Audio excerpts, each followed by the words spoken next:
objetamente, bueno, tenemos una crisis, ¿no? ¿Cuál es el remedio para salir de esta crisis? ¿Cuál es la mejor forma de salir de esta crisis? Y bueno, y podemos hablar de la dimensión política, social, que es, pero tenemos que hablar sobre todo de la dimensión económica. ¿Qué modelo nos saca adelante, Julián?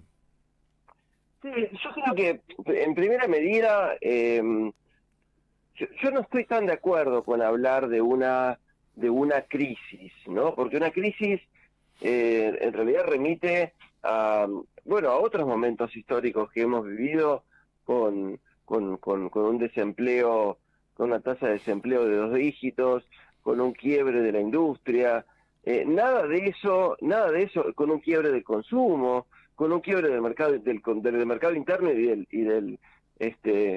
del turismo interno, y nada de eso, nada está ocurriendo de eso. Es decir, características de crisis. A ver, señor, señora, dígame características de crisis. Bueno, nada de eso está ocurriendo, nada. Lo que sí tenemos es eh, una, mm, una inflación eh, totalmente descontrolada, que, bueno, totalmente tampoco, porque quisieron descontrolarla aún más. O sea que ni siquiera eso. O sea, no tenemos una espiral inflacionaria totalmente descontrolada que tiende a esa hiperinflación. Tampoco. Ni siquiera eso tenemos. Lo que sí, digo, para hablar, para no utilizar un término que remite a cosas serias, graves, terribles, ¿no? Ahora, lo que sí es cierto es que tenemos una alta inflación, ahora sí, una alta inflación, este es el término correcto, una alta inflación que carcome, que erosiona el poder adquisitivo de los ingresos populares, y bueno, entonces que eso tiende a aumentar la pobreza a pesar de que coexisten muchas bondades en este momento, ¿no? Que tienen que ver con actividad, que tienen que ver con empleo, que tienen que ver con producción, con industria, con desarrollo. Es decir, increíblemente digo, porque no tengo, no se me viene a la mente en este momento, ni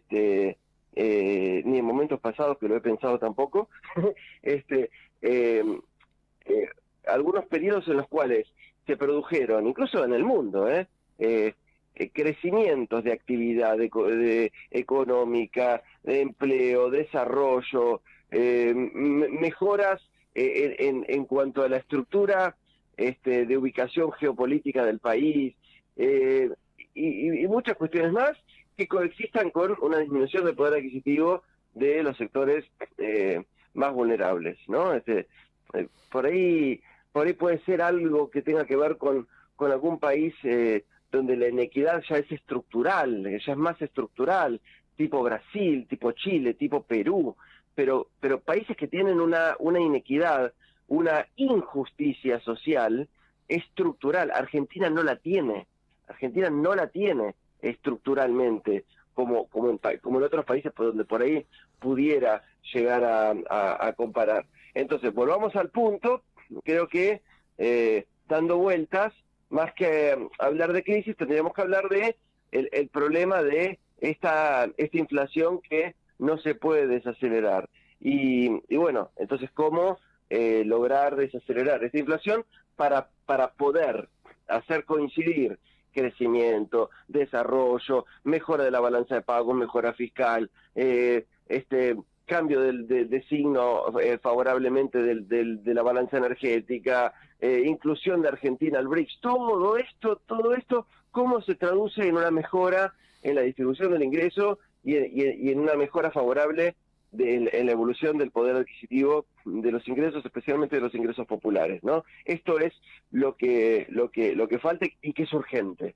Y que es urgente porque justamente lo que estoy diciendo es que mucha gente la pasa mal, y tenemos esta novedad histórica también, que son trabajadores pobres, es decir, gente que tiene trabajo y que sin embargo, por todo esto que estamos describiendo, es decir, por una elevada inflación, que ha sido instalada por diversas razones, eh, estamos hablando de trabajadores que no pueden acceder a, a un nivel de vida digno, que incluye alimentos, que incluye bienes necesarios para la vida, ¿no? Bienes y servicios necesarios para la vida, porque no alcanzan con su sueldo, y también incluso a jubilados, para poder vivir dignamente, ¿no? Entonces, primero, las causas fundamentales que han llevado a este estado de cosas tienen que ver, bueno, dos, perdón que lo diga, pero no puedo evitarlo porque es así,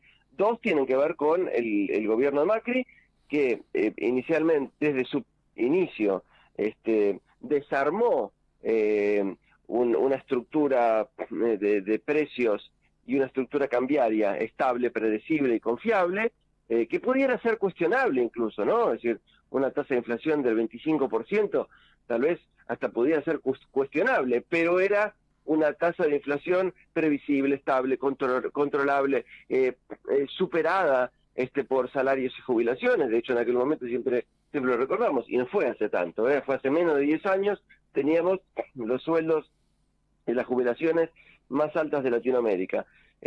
Entonces, primero con una desorganización del esquema de precios, del esquema cambiario, del esquema financiero, que comienza con una espiralización de la inflación que se va agrandando, y que no pudo ser, que no supo ser detenida por este gobierno de Alberto Fernández, y yo diría la que asegura esa espiralización de la inflación es la oficina del Fondo Monetario Internacional en Buenos Aires, que es una oficina que trajo también el gobierno Macri, porque nosotros no le debíamos nada al Fondo Monetario Internacional, y el Fondo Monetario Internacional no tenía oficina en Buenos Aires desde enero del 2006, cuando la echó a la oficina y a todos sus miembros el gobierno Néstor Carlos Kirchner en persona, después de haberle pagado al Fondo Monetario Internacional. Esa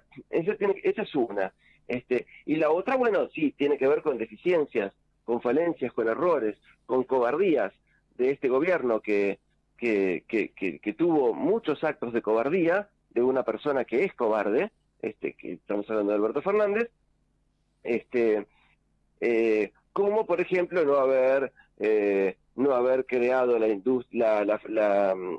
empresa nacional de alimentos, con su retroceso respecto de Vicentín, que no haber renacionalizado los puertos del río Paraná con las concesiones vencidas ya, luego de que Menem las entregase a consorcios extranjeros en la década del 90, el parate del dragado del Canal Magdalena, bueno, y una serie, bueno, otra más, que no ingresó al Congreso la ley para cobrarle los impuestos a los más de 400.000 millones de dólares fugados sin declarar ni pagar impuestos, que están escondidos en guaridas fiscales en el exterior, y que eso tal vez se hubiese alcanzado para pagar el total de deuda al Fondo Monetario Internacional. Estamos hablando de casi 10 veces el dinero que se le debe al fondo, ¿no?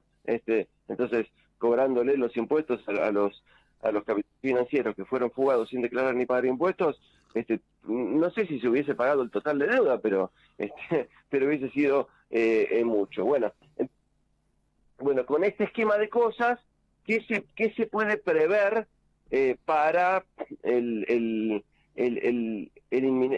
ya que está viniendo el 2024, ¿no? Bueno, por un lado, hay tres cuestiones. Aclaro algo, que la principal causa de inflación es la inflación cambiaria, ¿no? Y que esta es la que genera estos altos niveles de inflación, no es ni la emisión monetaria, eso ya quedó comprobado y lo hemos analizado muchísimas veces, lo hemos demostrado muchísimas veces, así como el tema del déficit fiscal. No estoy diciendo que no sean causas inflacionarias, lo que estoy diciendo es que no son causas de esta alta inflación.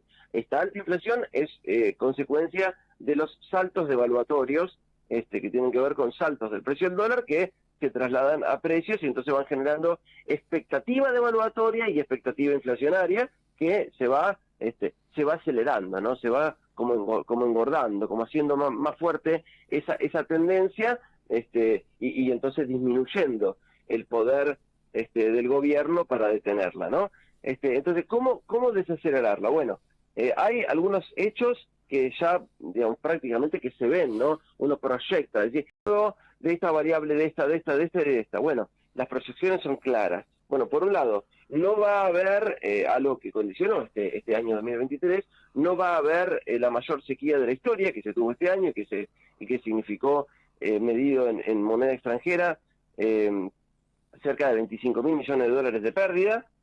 No va a haber esta devaluación, sino que aparentemente se espera una buena cosecha, incluso.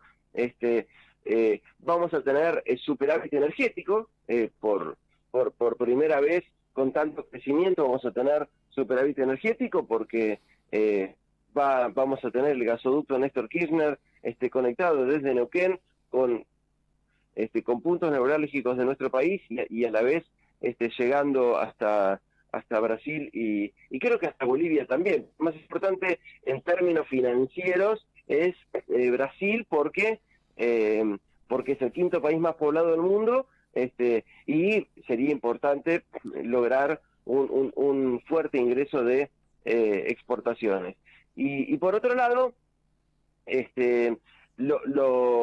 digamos, las expectativas que tienen que ver tanto con el litio como con estas medidas que ya sobre las cuales está avanzando Massa desde el Ministerio de Economía en este gobierno de Alberto Fernández, y que obviamente uno imagina, si lo está haciendo desde ahora, se supone que va a desplegar una mayor acción en el control al sector financiero, ¿no? Lo que se llama las cuevas, ¿no? Las agencias de cambio que desestabilizan el precio del dólar, porque son los que ganan dinero con las desestabilizaciones cambiarias, no son los ganadores de las devaluaciones, que también son ganadores de la inflación. Entonces, con toda una serie de medidas que incluye el cambio de escenario por la inclusión argentina, la incorporación argentina al BRICS más, ¿no? Que es casi el 50% de la población mundial y casi el 40% del producto global, es decir, esta unión de cooperación política, económica, financiera y comercial de países, ¿no? Que es Brasil, Rusia, India, China y Sudáfrica, ¿no? Que es Brasil, Rusia, India, China y Sudáfrica, más la incorporación a partir de enero de Argentina, Etiopía, Egipto, Arabia Saudita, Irán, Emiratos Árabes y, bueno, creo que los dije todos. Uh-huh. Entonces, bueno, de esta forma, el escenario de aceitar tanto el comercio como las proyecciones económicas y obtener recursos financieros, abre un panorama sobre el cual uno puede pensar, bueno, 45.000 millones de dólares del Fondo Monetario Internacional son muchísima plata, pero en este esquema sería posible de resolver, y ahí es lo que uno puede, bueno, también soñar, no sé si utópicamente o realmente, pero tenemos bases como para pensar de que se pueda solucionar, ¿no?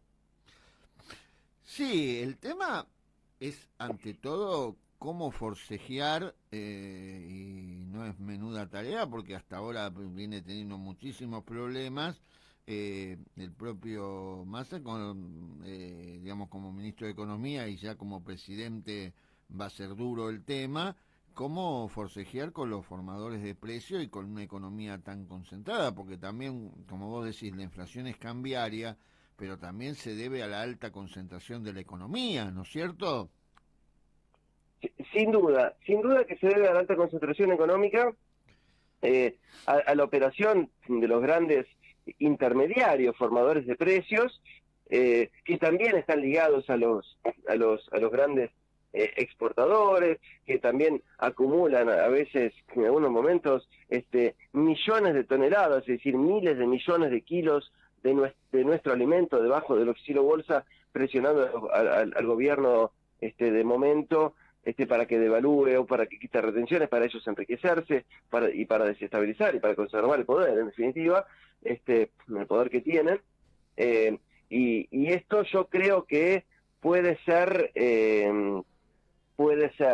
equilibrado, compensado, y uno puede también soñar un poquitito más con que pueda ser manejado por una empresa nacional de alimentos que eche luz, visibilidad a estas operaciones, se me viene el término macabro, ¿no? Pero estas operaciones macabras, y sí lo son, porque en la medida que estas empresas, estos grandes intermediarios, estas grandes corporaciones, estos grandes formadores de precios, se enriquecen, lo que se empobrece es el conjunto del pueblo, porque cuando se produce que hay crecimiento, porque este año Argentina también tiene una muy particular condición. El PBI ha retrocedido algunos puntos, pero por la sequía del sector, por la sequía agropecuaria, ¿no?